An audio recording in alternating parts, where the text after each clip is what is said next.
केंद्र में एनडीए की सरकार को उखाड़ फेंकने के लिए जो इंडिया गठबंधन बनाया गया, वह इंडिया गठबंधन में अभी तक ये क्लियर नहीं हो पाया है कि कौन पार्टी और कौन नेता जो है वह कहां से किस सीट से चुनाव लड़ेगा और किसको कितना सीट दिया जाएगा। इससे पहले बिहार में जो है वह जातीय जनगणना भी अभी कुछ दिन पहले हुआ है, उसका रिजल्ट आ गया है और जातीय जनगणना के आधार से अगर बात की जाए तो एनडीए से काफी ज्यादा मजबूत जो है वह इंडिया गठबंधन दिखाई दे रहा है, क्योंकि ऐसा माना जाता है कि जो वोट है वह जाति के आधार पर ही होता है। तो जाति के आधार पर जातीय जनगणना का जो रिपोर्ट आया है उस लिहाज से इंडिया गठबंधन जो है वह एनडीए गठबंधन से काफी मजबूत जो है वह दिखाई दे रहा है। लेकिन अफसोस की बात यह है कि जातीय समीकरण के हिसाब से भी अगर इंडिया गठबंधन इतना मजबूत है तो फिर अभी तक सीटों का बंटवारा को लेकर के जो चर्चा है वह क्यों नहीं शुरू हो पाया है, किसको कहां से किस सीट से चुनाव लड़ना है, ये सब अभी तक क्यों तय नहीं हो पाया है।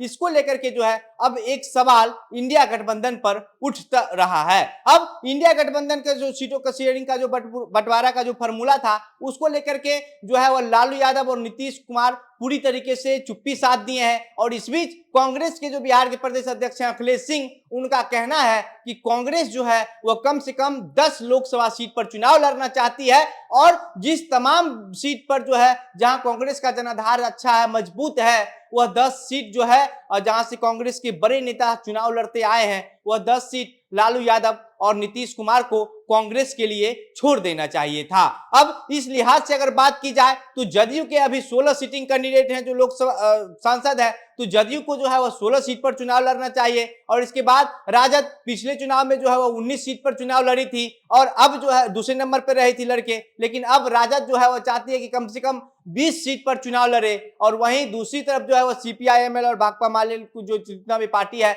वह सब ये चाह रहा है कि 2020 के विधानसभा का जो चुनाव परिणाम था उसके आधार पर सीट का जो बंटवारा है वह तय किया जाना चाहिए। लेकिन लालू यादव और नीतीश कुमार इस पूरे मामले पर जो है वह पूरी तरीके से चुप्पी साधे हुए हैं। कांग्रेस लगातार सीट शेयरिंग से लेकर के बिहार में जो है वह मंत्री को लेकर के जो है बोलते रहती है, लेकिन कांग्रेस की किसी भी बात पर जो है वह सुनवाई नहीं हो रही है क्योंकि लालू यादव और नीतीश कुमार पूरी तरीके से चुप्पी साध लिए हैं। अब एनडीए का अगर जातीय समीकरण के हिसाब से बात किया जाए तो जातीय समीकरण के हिसाब से एनडीए से काफी आगे इंडिया गठबंधन जो है वह मजबूत दिखाई दे रहा है। अब इसका असर सिर्फ लोकसभा चुनाव पर नहीं, बिहार में होने वाले 2025 में विधानसभा चुनाव पर भी पड़ सकता है। लेकिन अब अगर इंडिया गठबंधन के अंदर जो सीट का बंटवारा है वह लगभग जो है वह 4 चीजों पर आकर के अटक गया है और कहा जा रहा है कि अब इन 4 जो बातों का जो पेच है यह पेच इंडिया गठबंधन के लिए सुलझाना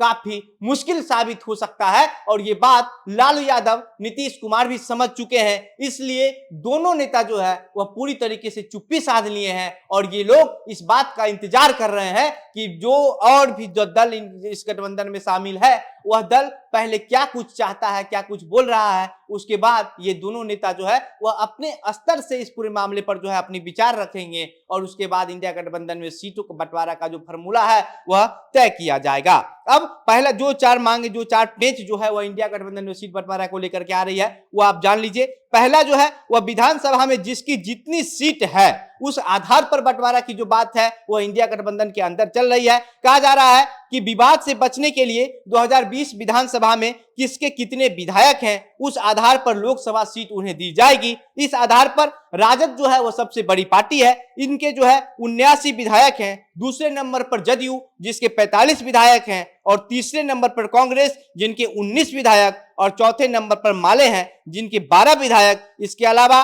माकपा और भाकपा के भी 2-2 विधायक हैं। तो कहा जा रहा है कि ये जो आंकड़ा है 2020 के चुनाव का, इस आधार पर जो है वह लोकसभा चुनाव के सीटों का जो बंटवारा है बिहार में वह होना चाहिए। अब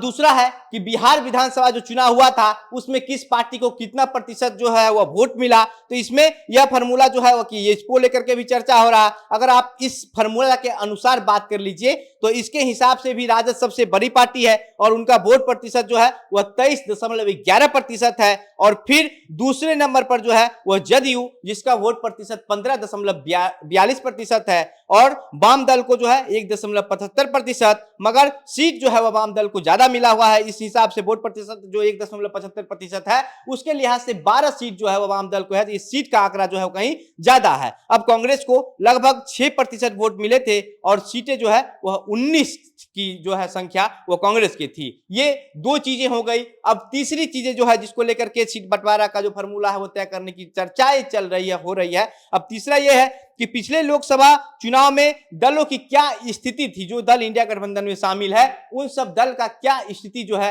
वह लोकसभा चुनाव में थी। तो लोकसभा चुनाव की स्थिति के आधार पर जो है वह सीट का शेयरिंग का जो फॉर्मूला है वो तय किया जा सकता है। अब इस फॉर्मूला में अगर बात कर लीजिए तो इस फॉर्मूला के आधार पर जो है वह जदयू के 16 सिटिंग सांसद है, कांग्रेस के 1 सिटिंग सांसद है, राजद का कोई सिटिंग सांसद नहीं है, पर 19 जगह पर जो है वह राजद चुनाव लड़ी थी और दूसरे नंबर पर रही थी। अब कांग्रेस और वाम दल के बारे में यह भी कहा जा रहा है, इस बात की भी चर्चा हो रही है कि उनके भी इस अनुपात को देखा जाएगा कि वह कितने स्थान पर दूसरे नंबर पर रहे हैं और उस आधार पर सीट शेयरिंग का जो फॉर्मूला है वह तय किया जाएगा। चौथा एक चर्चा और ये भी है कि जदयू और राजद जो है वह 15-15 सीट पर चुनाव लड़ेंगे और गठबंधन में शामिल कांग्रेस को 5, माले को 3 और भाकपा और माकपा को 1-1 लोकसभा सीट मिलेगी। हालांकि जदयू का कहना है कि इंडिया गठबंधन की लड़ाई भाजपा से है, इसलिए सीटों के बंटवारों में कोई परेशानी नहीं होगी। सीट बंटवारे के मामले में बिहार रोल मॉडल बनेगा, ये जदयू का कहना है।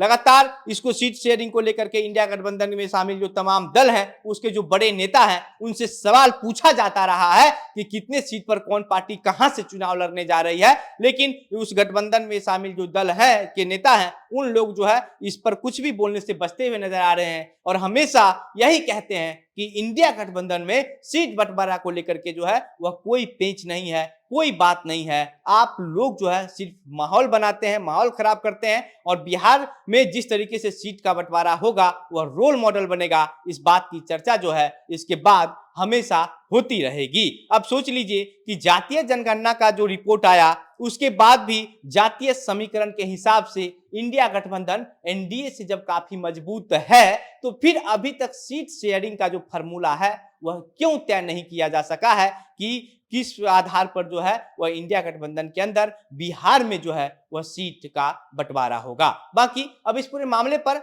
आपकी क्या राय है हमें जरूर बताइएगा, वीडियो को शेयर कीजिएगा। मेरा नाम घनश्याम सिंह है, आप द बिहार प्रोजेक्ट देख रहे थे। बहुत बहुत धन्यवाद।